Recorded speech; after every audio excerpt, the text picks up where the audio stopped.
stop me now, they won't stop me now, they won't stop me, no. They won't stop me now, they won't stop me now, they won't stop me, no.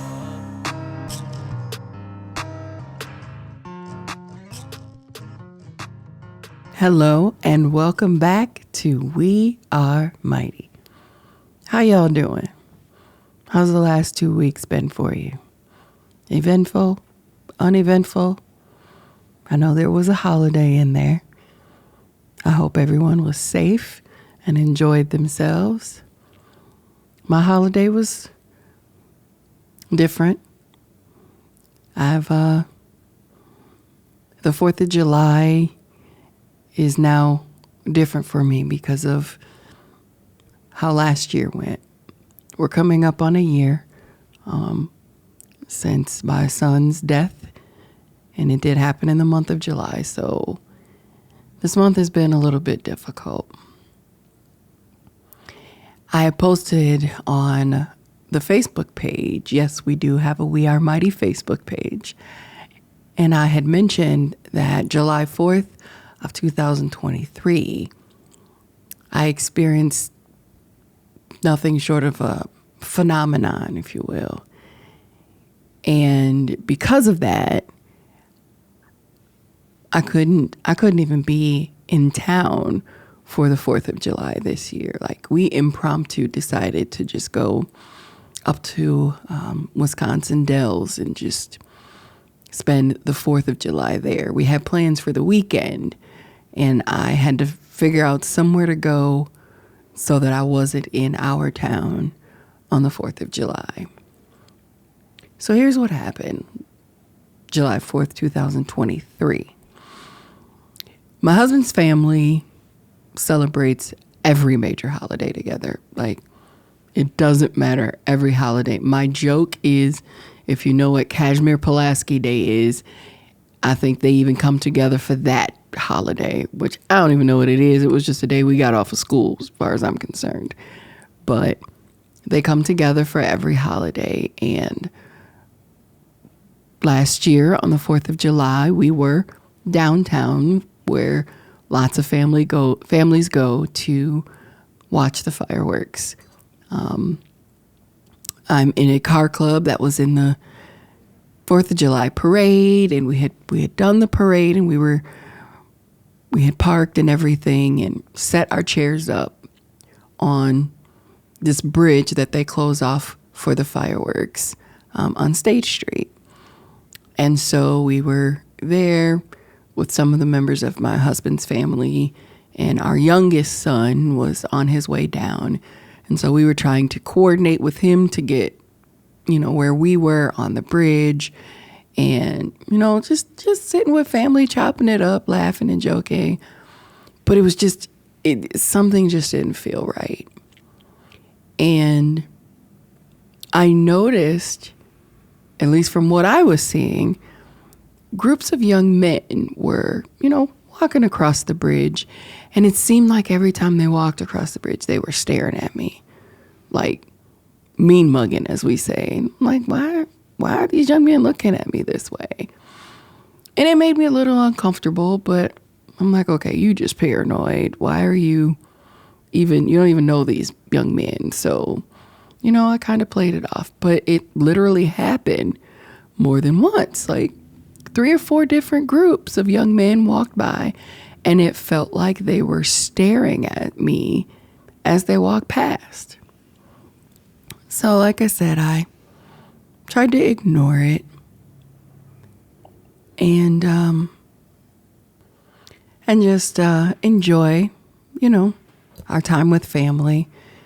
So we were sitting, and normally, I'm being honest, we might have some type of alcohol or, something to drink. I just wasn't feeling it. So I didn't want any alcohol. I just was hanging with, cousins. And then we were trying to see where our youngest son was. And I pick up my phone, and it's in SOS mode. Absolutely no signal. Can't call, can't text. And I'm like, this is not an area where I lose signal. My husband's phone, also SOS mode. Can't call, can't text. But I'm seeing other people who are texting and using their phones. So it's not like a widespread thing, but for some reason, our phones just aren't working. So now I'm really like, what the hell is going on? Like, is there something with our service provider? And I remember asking one of his cousins, who's your service provider? And it was the same as ours. And her phone was working fine, but our phone was in SOS mode. Now, when you're downtown and you're preparing for the fireworks, they'll sometimes let off test shots, loud booms, and there's times where there's people who are down there popping their own fireworks, so you hear these noises as well. So while our phones are in the SOS mode, I start hearing these loud booms, but they actually startled me, and they usually don't. I know the fireworks. I know they're going to test them, and other people will have theirs.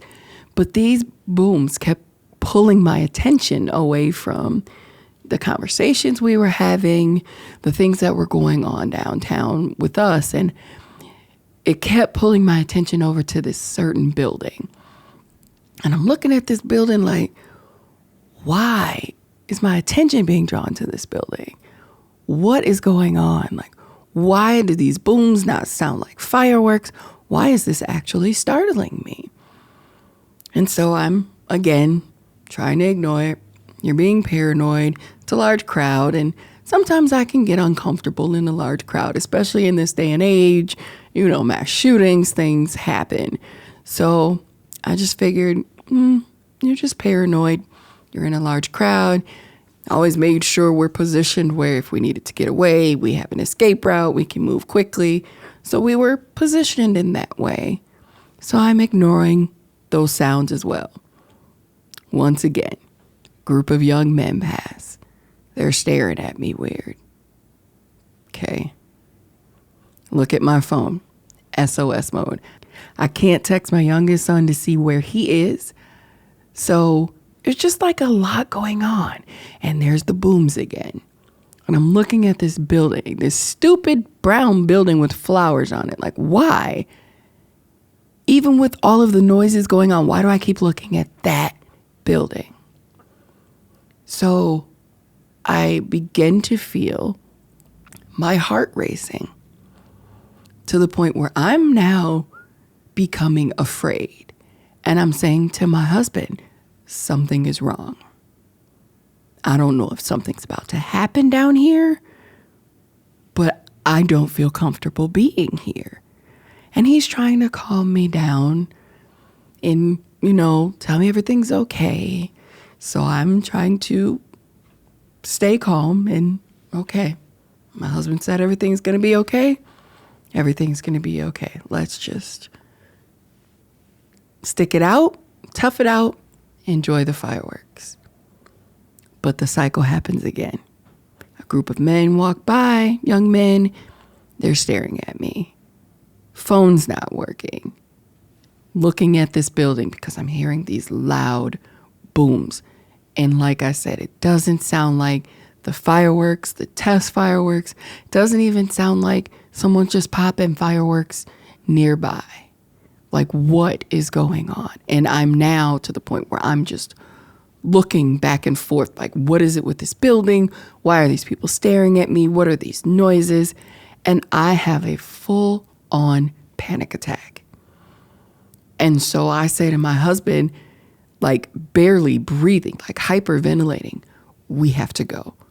We have to go. We can't stay here. We finally, the phones come back on where we can find our son and just tell him, just go to the car. Here's where the car is parked. Just meet us there. We have to leave. And he's trying to figure out what's going on. And my husband's like, I really don't know, but Tanya's having a panic attack. We've got to go. So we walk, towards our car. Again, this building is drawing my attention. The building's been there for a while. I've never really paid much attention to it. It's, just a building. And so we leave. We go home. I still, for the rest of the night, am seeing this building. I can hear that the fireworks are going off outside. My husband and son go outside to, let off the fireworks that we had.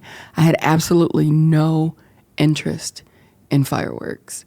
I just, for whatever reason, a reason I now, I guess, understand, but I was not interested in hearing the fireworks. I wasn't interested in seeing the fireworks. My husband kept trying to comfort me, and I just said, you guys just do what you do. I'm going to stay in the house this year. I don't know what's going on. I was shaking.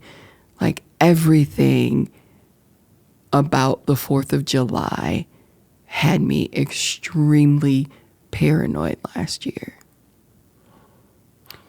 Fast forward 12 days, July 16th, 2023, my son was killed on the rooftop of that very same building.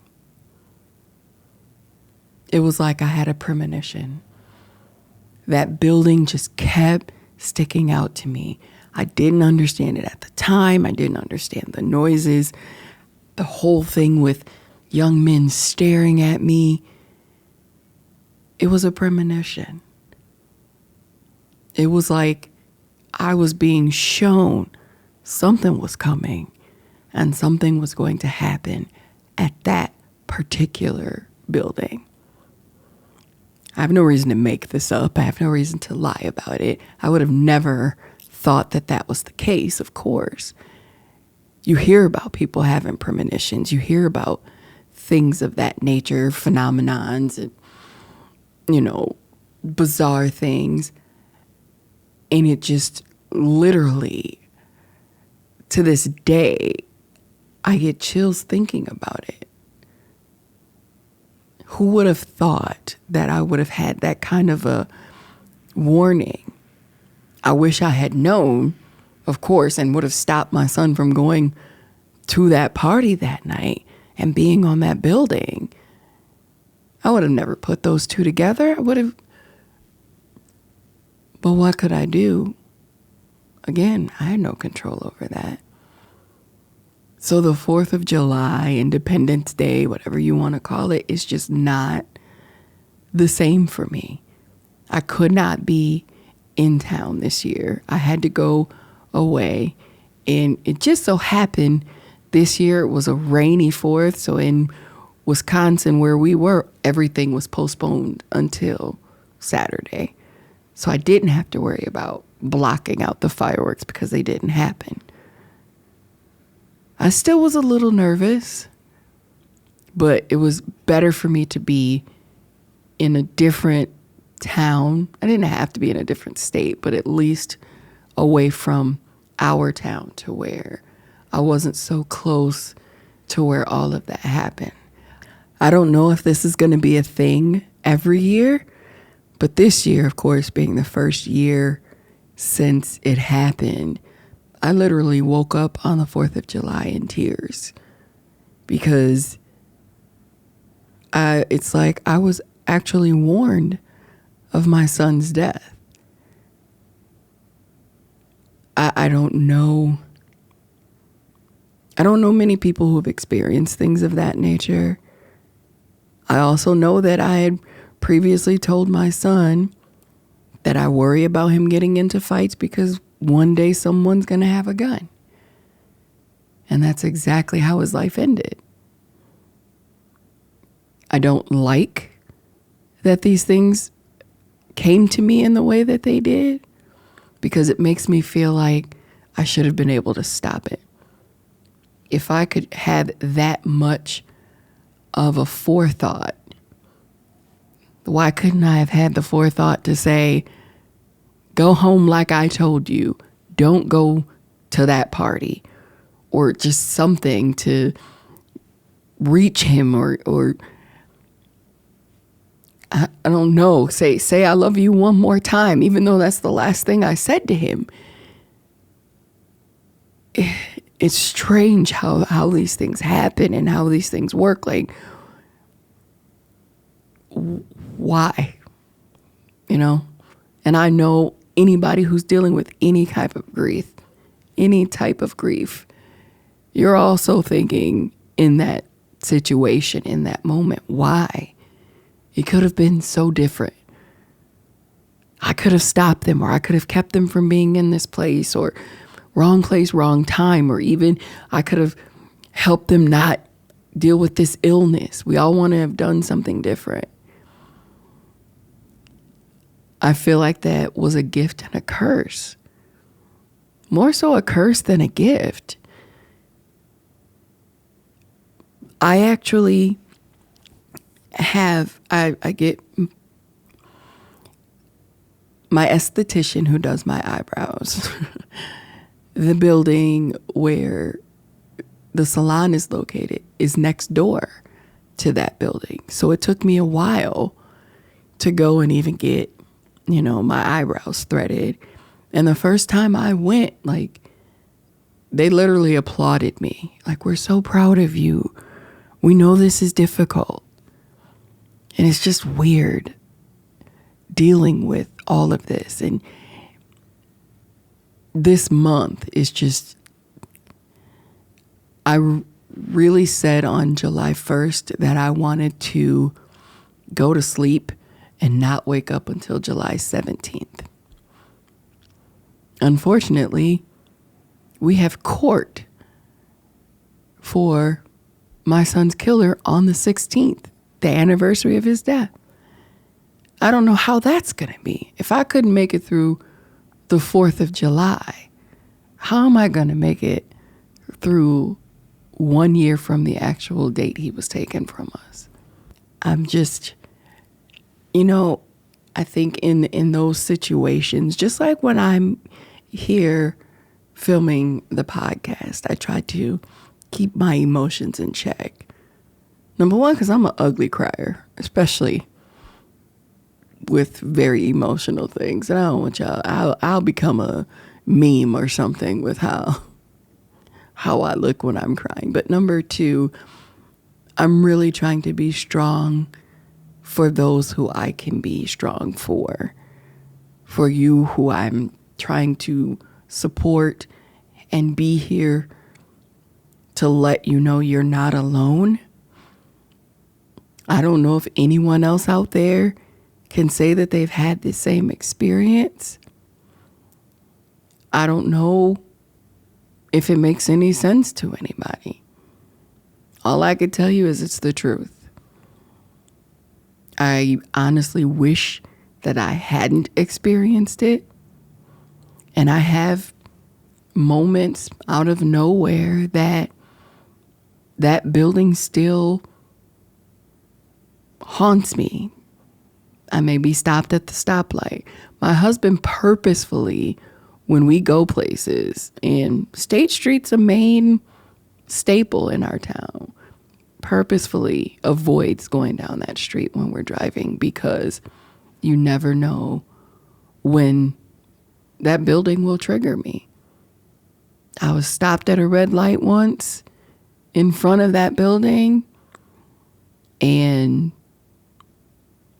didn't take off until I heard someone's horn, because I didn't even realize that I looked up to see the rooftop where my baby was killed.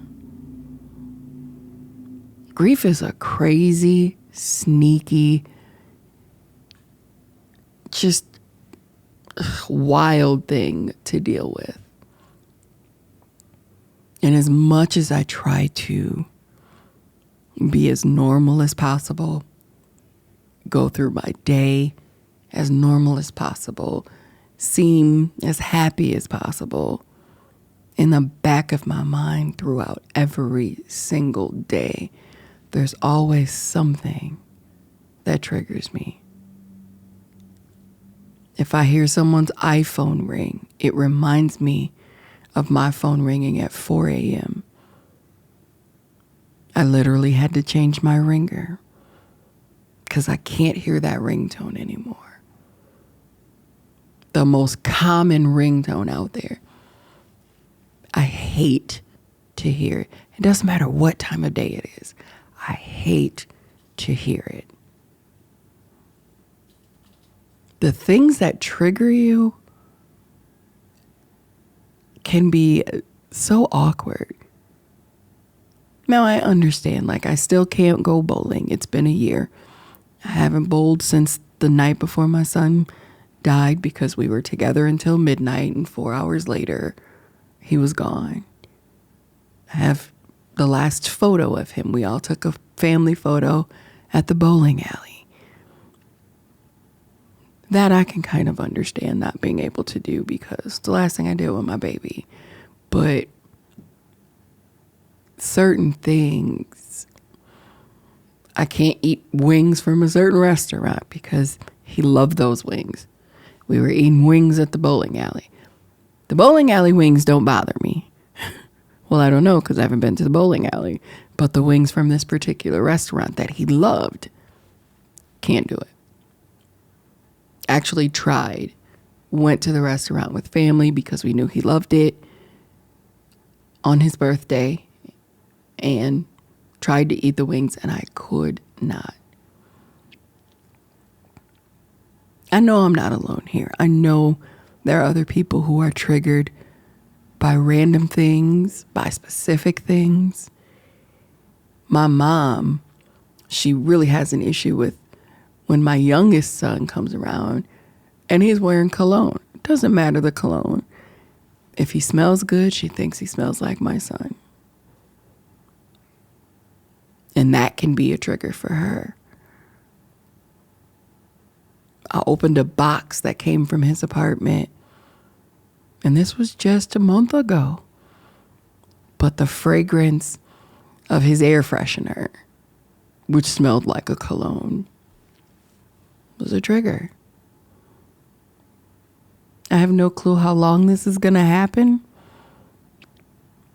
I thought it would get better. I thought it would get easier. It's just, you have your days. But what I try to do, even when I have those moments, I allow myself those moments, but then I have to just somehow snap back to reality.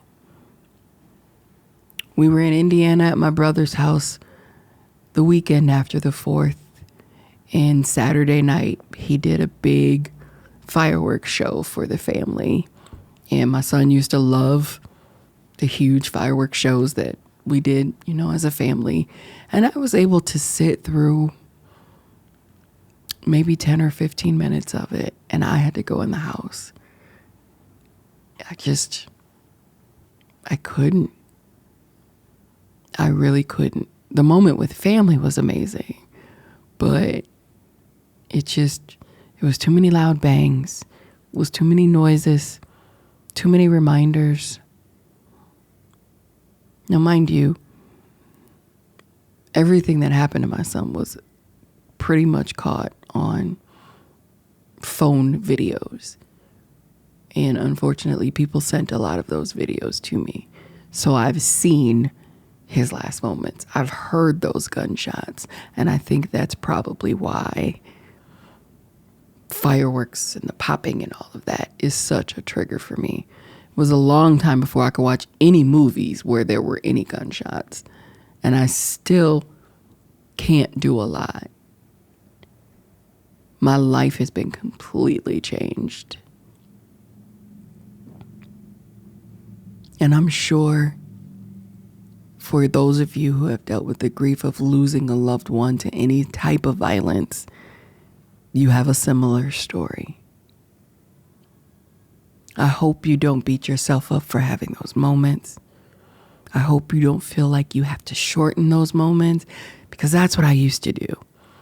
I'd have a moment where I'd get upset, I'd be in tears, and I would literally be like, suck it up. Let's just be done with this and move on to the next thing.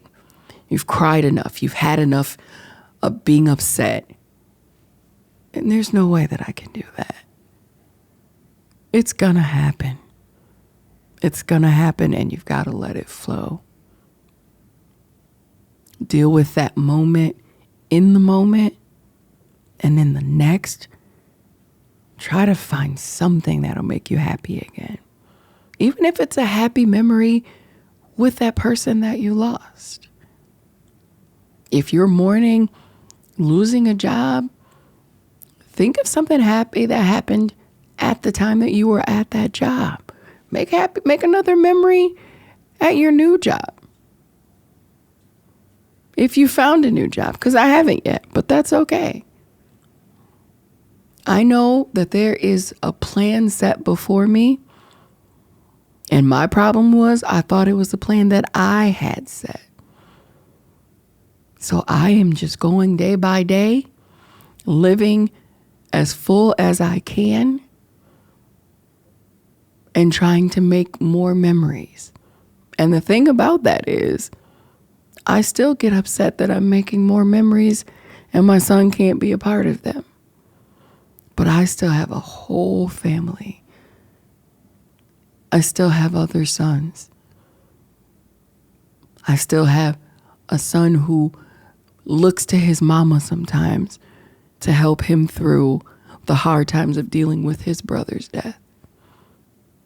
My oldest son was 2 when Miles was born. He doesn't remember a life where his brother wasn't there.